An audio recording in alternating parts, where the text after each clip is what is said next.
Hello, good morning. I'm just checking out if everything is working fine and if every network is working properly. And while we wait, tell me, where are you from? Where are you watching us right now from? I see some from Philippines. Good. And YouTube is okay. Well, LinkedIn is okay too.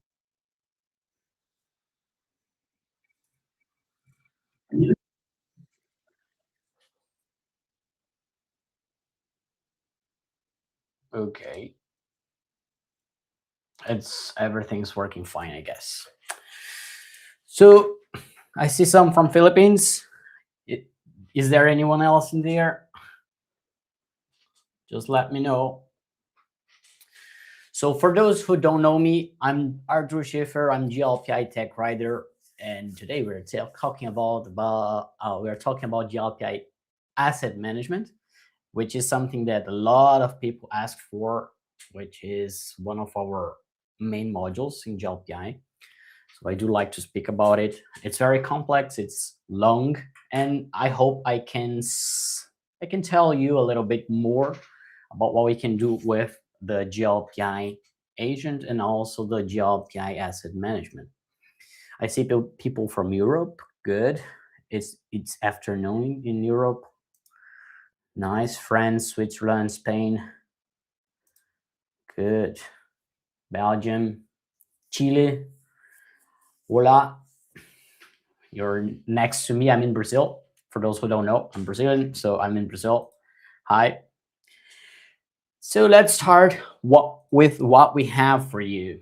GLPI as your IT asset management. So just let me know if the sound is really good or if it's not really good so I can make adjusts if needed.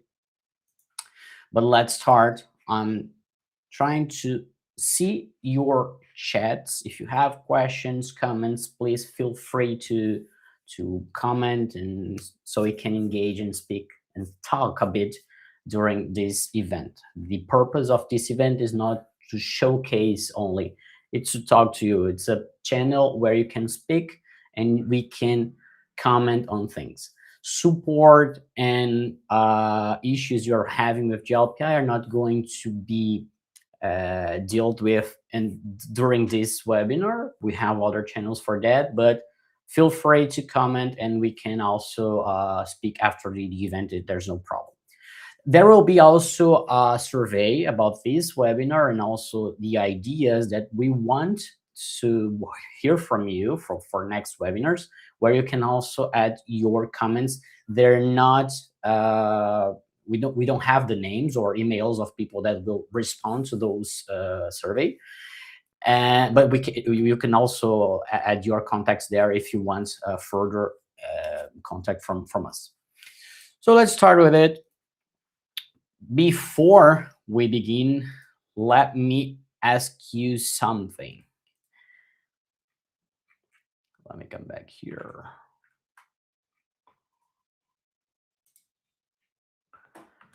There will be also some QR codes that I'm going to share on top right, top left of our screen. So if you want to make sure you access some of our links, like social networks, like the survey, like trials and some things that I will be adding there, make sure to have your smartphone so you can also have access to those QR codes. First things first, GLPI is an open source tool. Maybe you already know because you were here, but for those who have like fell from the sky and doesn't really know what GLPI is an open source software that is published by Teclib, which is us, since 2015. And this is one of the not one of, but it's the most deployed ITSM solution, open source ITSM solution in the world. We are in more than 60 employees at the moment. So we are spread in the world. We have a lot of people in Europe, in many places of Europe, like France, Spain, Germany. We have people there, but we also have people in South America and also in North America. We have people in the United States and also in Brazil. At the moment, we also have some on other countries. I'm not sure the country here in South America, but he also have a channel manager right now in other Spanish speaking countries. So we are spreading all over the world. We are based on a professional subscription model of business where you can for sure use GLPI. It is open source, but you can also count on professional support from a partnership network. So we have partners all over the world that will provide you support like level 1 and level 2 support. And also you can count on the publisher, which are Teclib, for level 3 support, and also have access to exclusive plugins or consultancy. When we speak about GLPI is deployed in, at the moment, more than 180 countries. We are supported in more than 60 languages that are for sure part of the community. Community helps us distribute our software in many languages. We are currently used by over 10 million users, and we have more than 50,000 cloud instances on our cloud, which is pretty good, which is pretty great. When you when you subscribe for a GLPI network subscription, you can count on 3 tiers of subscription, which is the basic, standard, and advanced. All of them are almost the same because you can count on level 3 support. You can count on bug fixes for supported plugins, not just the exclusive plugins, but also the community plugins, without the need of only relying on community or the GitHubs that we have. You can also open tickets on the support if you have any bug that is very critical to your organization. For community plugins, you can find them on our website to make sure you understand which plugins we maintain and support and which plugins are part only of the community, and you can for sure look for support from the community that makes that plugin. But the main thing is, when you subscribe to GLPI network, you can count on vendor warranty because we are the vendors and you can count on us. When you have like the standard, you can use this support to 2 production and 2 test instances. So this is pretty good. And also on advanced for 4, and on basic for 1 production and 1 test instance. When we talk about the cloud, the only difference between the GLPI network subscription model and the GLPI network cloud is that we provide you all the means to work like a SaaS. While when you have the GLPI network, you need to make sure you provide all the backups, all the infrastructure to make it work. So you can count for sure on our partners to do that part for you. When you sign for a cloud instance, you have access again to all the level 3 support, and also to all of our exclusive plugins that are already on our marketplace. This is pretty much where we are at the moment with cloud instances. We are in every continent at the moment. So this is something that is spreading every day. And here are the 2 offers that we have, the 2 default offers we have for the GLPI network cloud. We have the public and the private cloud, which are names that will differ on the features that you can count when you have the public and the private cloud instances. The public is because you have the system resources that are shared between all the pools of instances. And when you go to private, you have a dedicated server just for your company. This is pretty good for bigger support teams that need more advanced support, because you have also some features like the VPN tunnel, a read-only connection, filtering IPs that can access the instance, and so on. Here you can see all the list. And also the automatic action frequencies are a bit different because you have a dedicated server. You can count on more things. If you have problems and you need actual support for implementing GLPI, creating your forms, creating your workflows, you can always count on our partnerships. So you can find them on this. I will let here the QR code. So you can find all the partners and find one that is next to you. So it's free for you to choose which kind of partner. But if you have trouble finding a partner, you can always contact us, and we will help you to find these partner that will help you on your journey with GLPI.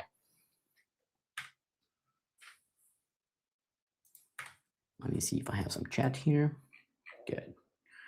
So GLPI count on a set of modules, and one of them is the asset management that will bring you some hardware information, software information, costs, and financial settings, and also the help desk. Let me just check this QR code out so you can see. Good.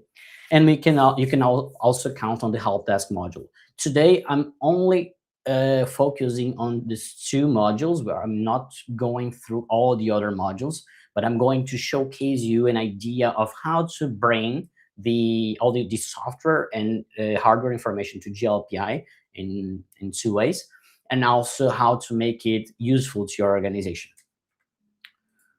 So when we speak about the budget, we have for sure an invisible budget train, because when we start working, when we start to have software being bought and all the hardware being bought too, and if you are a manager, or if you know a manager of a company that have more than 100 or more than 200 people working, every year you have renewal of dozens of software licenses for tools that teams may have stopped using like 6 months ago.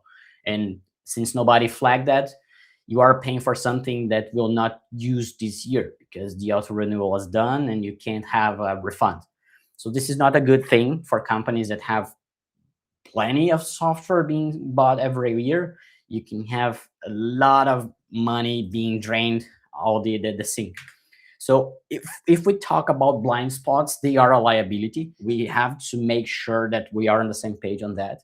I don't know if you agree with me, but when we don't know something something is being bad on our organization, this is pretty bad for our management systems. So there are some studies, some news that speak that say that 43% of enterprise software licenses go unused in some months or years, and nobody knows about it. We have more than $11 million of IT budgets wasted on unused assets. This is come from CompuGen, and also more than $5 million paid by 22% of organization in vendor audits last year. So audits also are a compliance risk you have in organizations if you don't have tracking of computers and software and licenses in organizations. And these losses aren't caused by fraud; they are caused only by blind spots. Because if you are not tracking assets and licenses, no one is counting what is being used or not. These are the sources where I brought this information from. So it's CompuGem, Flexera, and Xylo. If you want the links for those, I can send you later. So just let me know on the survey.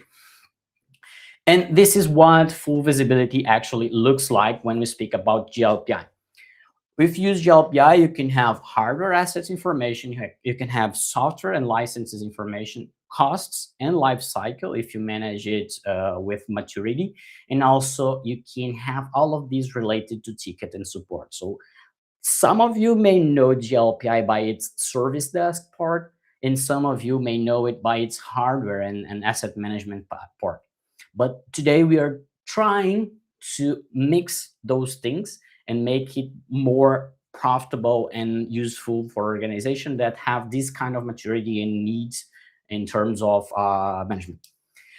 All of these together can bring us to an idea of total cost of ownership, which is something that that managers really need to know when they are deciding what are the next steps and what are the next acquisitions that they're making. With GLPI, you can create this, you can have this hardware, software, and costs by pretty much three ways, which is first manual.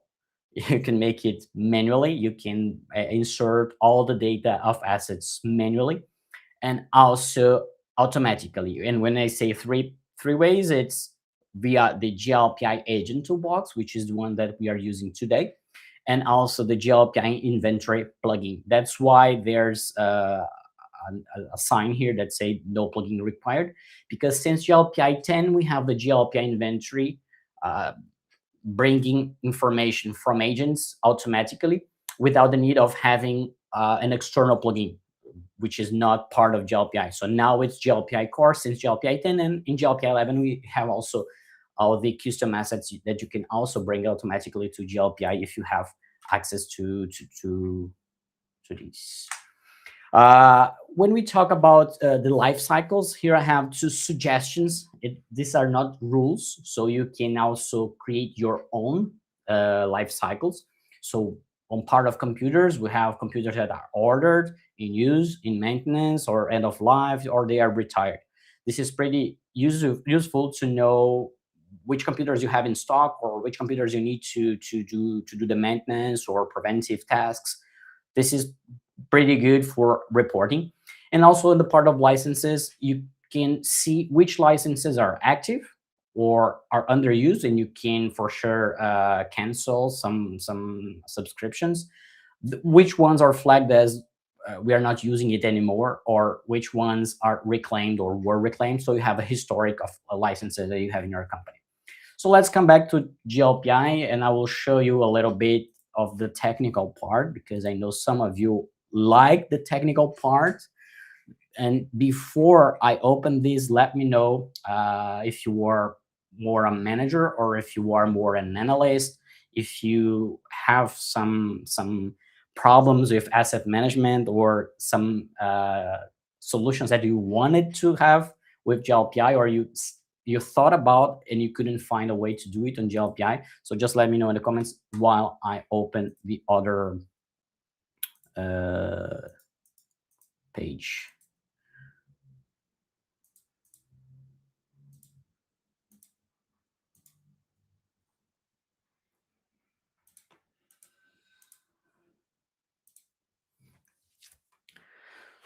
So here I have the GLPI agent installed. So this is a server where I have the agent, and I will just show you how to use this part of the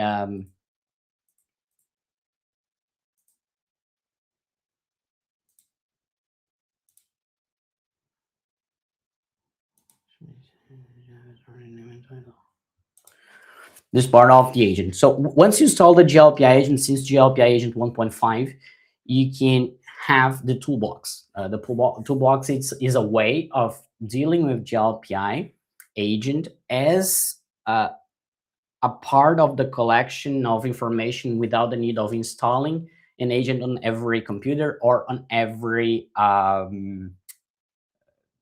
server that you have in your organization. So for this to work, you need to have properly supported the SSH protocols, WinRM protocols, and SNMP protocols in your organization. So the first thing is you need to enable it on all your your assets, and then also have all the credentials for those. I'm just not liking my name that big.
Now it's working.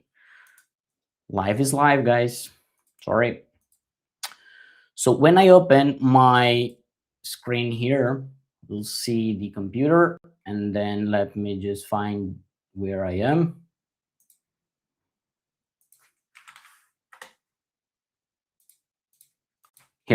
Here's the toolbox of GLPI. After you enable the toolbox, let me know if you're seeing. So after you access and you enable your toolbox, you will see a lot of tabs on your left and also these settings icon here. You can enable all the tabs that you want to see. In this case, I just want to see the inventory tasks, the results, the IP ranges, the credentials, and the scheduling. So to make sure I will scan the network and know which are the assets that I have in my environment, I will set a scheduling with a delay or with a time slot that will be different scenarios. In this case, I want a delay of every 12 hours. It will be run automatically. I will set all the credentials that I have here. So like the SSH credential and also the SNMP for unified devices that I have in my network, and also the IP ranges. This is pretty good when we want to have different IP ranges where you have access to. So you have like an IP range for network devices, you have an IP range for servers, you have an IP range for computers. So you can set the IP ranges and also associate all the credentials that are just for this part of range. So if you have SNMP only from 10.50 until 10.60, for example, you only add the credentials of SNMP for this range. Then you can create a new range for servers and so on. On the part of results, it will be the last part, but once I have set scheduling credentials and IP ranges, I will add a new inventory task. A new inventory task is made of all the things that we've done before. So the IP ranges, the type of network, the scheduling type, if it's a delay or a time slot, and the target. In this case, is a server, but if I wanted to have just locally, when you think about an isolated network, for example, that can't have access to a server, you can also make all of this inventory available only on the agent folder or on a local folder. In this case, is the home GLPI agent, and import this information using the JSON or XML that will be created in this network scan. And then again, you don't need to have access from this agent to the network. So once I create it, I can, in this case, this is disabled, so I can enable it to be ran every 12 hours, or I can run it on premises, like say. So I will run the task. It's still running because I just enable it. So I can see all the protocols that are running here. So all the IPs that are being scanned, and if they are successful or not. So once this is done, we are going to have this on our GLPI. But to make sure this works in GLPI, you have to make sure to activate the GLPI inventory on administration GLPI inventory. Here you have the GLPI inventory. In this case, I have the plugin also installed, but you can, if you don't have the agent installed, you just need to make sure you make it available and working in your organization. So let me just disable the plugin to show you.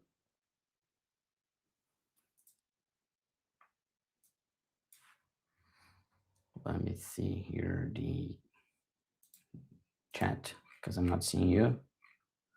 You're not hearing me? Hello, hello, hello. Oh, sorry. Hello, hello, hello.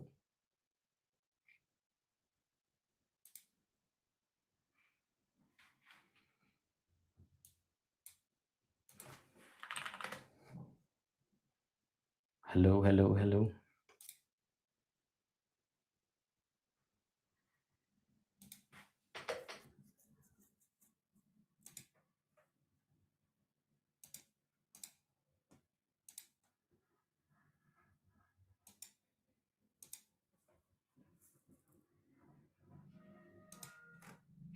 Okay, good. So coming back to here, let me just disable the plugin. Again, good. So make sure you have it on GLPI Inventory. Here, you can see that you need to enable the inventory here and make sure it's working in your organization. When you come back to the assets that were or not, let me see, it's not good, it's not good. And then on assets, computers, you'll see all the computers that came using the GLPI agent. This is the server that I have the agent on, and all of the others doesn't have an agent. They come with SNMP, SSH, or WinRM. So for example, this PVE come from the SSH. So if I see here, there's a GLPI agent that is being run, but it's not the agent that is installed on PV. This comes from the agent that is on the server that has the agent running the inventory tasks. So if I see here, it's still running, it's finding some. Let me see if I have already some of them. That is not, no. And here on the network devices, I have only one antenna that has SNMP access running. So here I can see that all the information brought to here was brought using SNMP. So all these ports were brought to GLPI using SNMP. So it's not something that I've manually filled in GLPI. So you can use it on the GLPI agent itself. And then it's the part where we speak about the total cost of ownership. So in every device that you have in your company, you have the management tab. In this management tab, you have some asset lifecycle parts, or also on the first part, you have here the status of a computer. This is the life cycle. This is the managerial life cycle of a device. So in this case, I can set it to in use automatically via business rules, or if I want to make it manually to have a tracking that someone is doing when a given device goes to maintenance or so on. You can make it available or in use. So now I have the visualization that this device is in use, and I can make reports for that. And on the management, this is something that I need to do at least once. So when I buy a device, I can make it work. This is pretty also important if you are using the Carbon plugin. So you need to have, for example, a startup date and also a date of delivery of the order to make sure it works with the Carbon plugin. But once we do it, we start to have also all the financial and administrative information. So you can add a device to a budget, which will make easier to understand the department budget, for example, or the year budget, because you can have a report in that. I can show it after. A supplier, so you have a tracking of suppliers that your organization use at the full. And then you have here informations about value. In this part of value, you can add the value that was paid for this device, the warranty extension value, if you already have this value. And this is the total cost of ownership part. When you have the value, when you have the date of purchase, and also the amortization duration and type, you can have the account net value, the current account net value of a given device. If you change it to decreasing, you can add here an amortization coefficient, which makes GLPI make the amortization more aggressive on the first years, but in the end of the 5 years, it will be zero because it's pretty much how amortization works. This can be pretty much changeable. We can do it on software, but it's the fall of market not doing that with SaaS, for example. This is on OPEX, it's not on CapEx. But if you work with CapEx, you can see the monthly total cost of ownership and also the total cost of ownership plus tracking costs. What does it mean? What does it mean? It means that every ticket here that I add a cost, for example, that is related to this asset. So here I can see a ticket that has an annual server, a preventive maintenance with pretty much a lot of tasks. and I can have here the items. So in this case, I have the server in items, and I can also add costs. So if I add here a new cost like an SSD with, I don't know, how much does it cost an SSD on your country?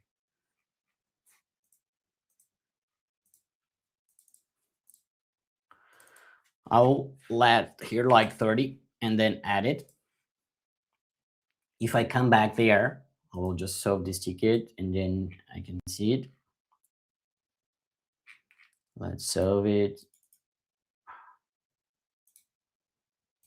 Solution, a template. I'll add it. And then if I come back here to the total cost of ownership of this computer, I'll see that it has changed. Who remembers the value before? Again, no. The monthly total cost of ownership has changed, and the total cost of ownership plus the value plus tracking cost has also changed. So this is pretty good when you need or want to provide this kind of information to your department of accounting department, because you can see it in GLPI. Also on the warranty information, you can set notifications to your devices for when the warranty is due to expiration. And then you can have all this management in GLPI. Let's come back to the comments.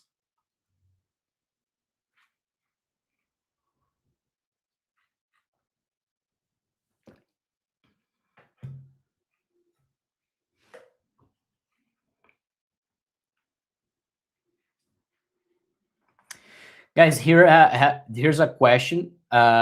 Not a question, but there's a question about plugins related. Let me come back to my cam here.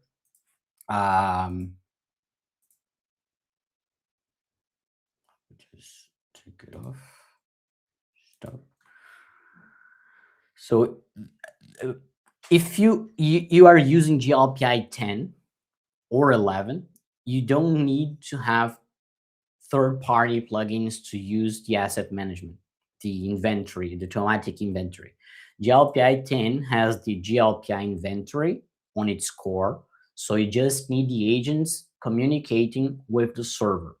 If you need to create automated tasks, you can use the GLPI Agent Toolbox for isolated networks or any given reason why you can't have this agent connecting to your server. Or you can use the GLPI Inventory plugin to automate those tasks on the server side, and then it will communicate with the agent, and the agent will do its part on the network. But both can be used, the GLPI Inventory plugin and the GLPI Agent Toolbox, to make a network scan, a remote inventory on your organization if you have SSH, SNMP, and WinRM protocols enabled and correctly set up on all of your devices. So you don't need to have an agent installed on every computer to report to a server. But if you want to have more information, you should use the GLPI agent on every device, because you can also deploy software using the agent. Was it clear?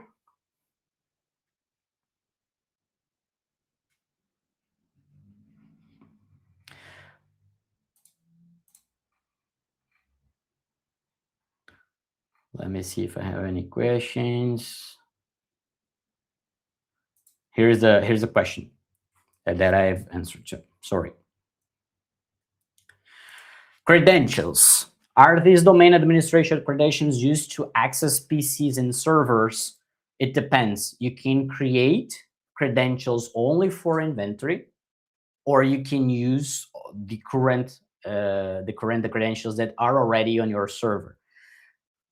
A best practice would be to create a dedicated user and password for inventory that has access only for the inventory part on your devices. This is the best practice. But if you don't want to, we are not suggesting you do that, but you can use for sure the administration passwords that are already on your devices.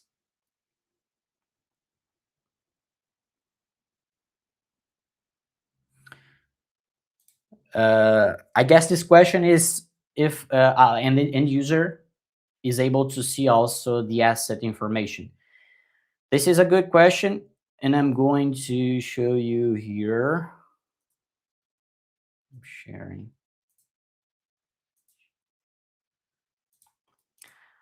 So to see this left part of GLPI, you need to have a profile that has this, a standard interface profile.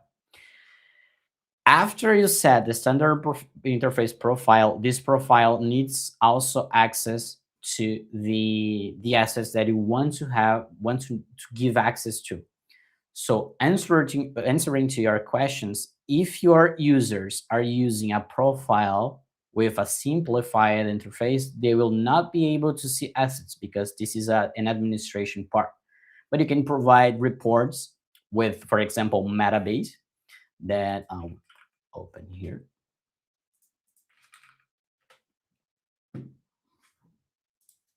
So in this case, I have a reporting tool, reporting things to other people, and I can have a plugin installed in GLPI to showcase this tab inside GLPI. So here you can see all the licenses that I have. Some of them are fully used, and we are even using more than I'm using even more than I should.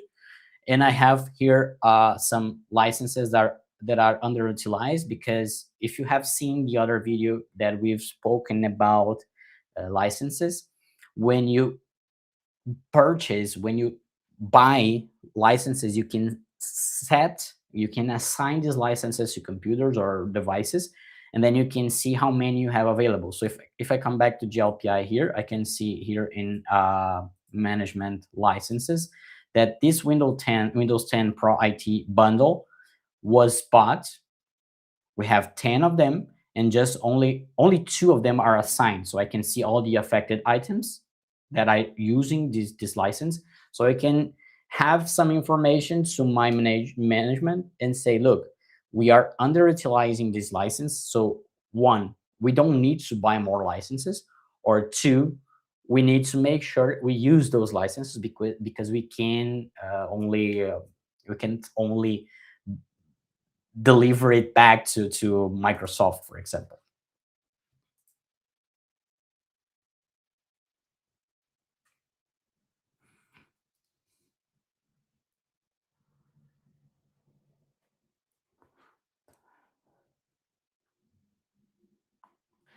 Yes. So if an asset is taking a lot of time from the support team, it could increase its TCO, total cost of ownership. And if you can assign the time the teams uses to fix it, and in that way, how much does it cost to maintain it? Yes, you can.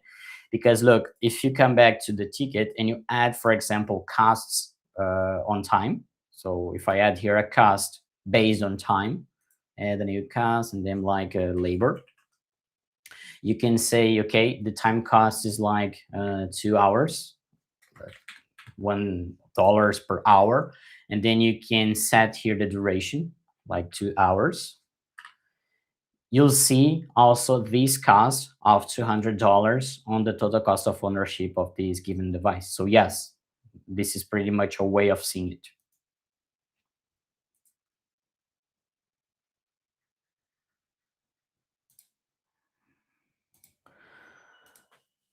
This is a question, and we are working that with it on the GitHub, so you can report there on GitHub if you have a way of helping us too on doing this, because we need some devices, that some people that have access to this kind of devices to also bring these features to work.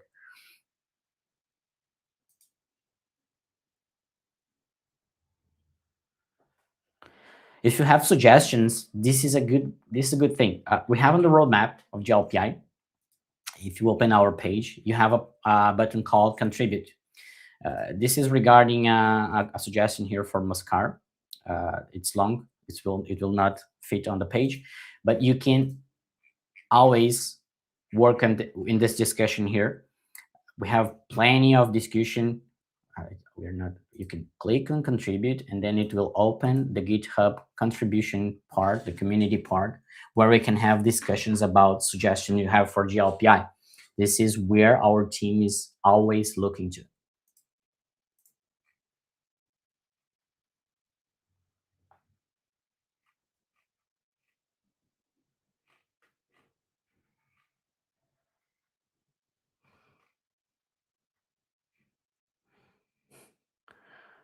But if you have, I don't know if I pronounced it correctly, podcast, but if you have any ideas of this, I want personally to speak to you. So I will add here the survey. Let me open the survey here. QR codes and then the feedback and ideas. I will let it here on the top left. I would like to speak about this configuration management with you to understand a bit better what you're looking for.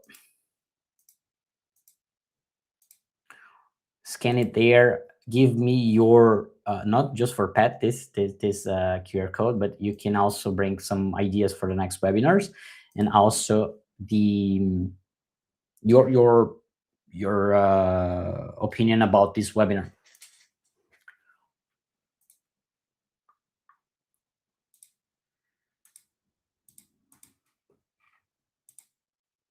Chat.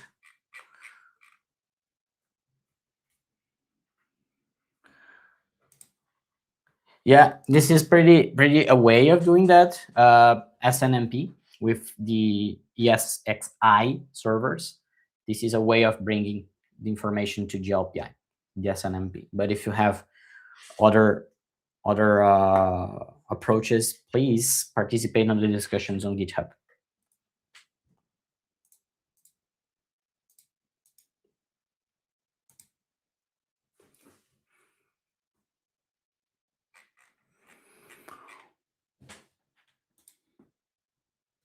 If you're looking for the documentation to make it work in your organization, like be it the GLPI Agent Toolbox, the GLPI Agent Inventory plugin, or the inventory manually, you can always refer to our help center that I've let here on top of our screen. And again, you can follow us on our networks, and you can also find all the plugins, all the trials on our network launch. So in the instant you create your instance of GLPI, you will have access to all of our plugins right at the moment you create it, be it the plugin for WhatsApp, be it the plugin of the of Carbon. You can have access to all of our plugins opening your GLPI network cloud instance. This is the best way of doing your trial of plugins and also GLPI. So make sure you create your instance there. And again, if you are looking for support, professional support in your country, in your place, or you want to be part of the partnership network, you can also scan this QR code and contact us or the partners that are part of this beautiful project, which is GLPI. So thank you for your presence. Thank you for your questions. And please, again, I will let the QR code for the feedback and ideas. This is pretty important and useful for next webinars to understand what we are doing good, what we are not doing good, and also to, if you want to give some suggestions or if you have any questions, you can always find us there. If you have support tickets and issues, you can always report on the GitHub or your partner that is next to you. Thank you, and see you next month.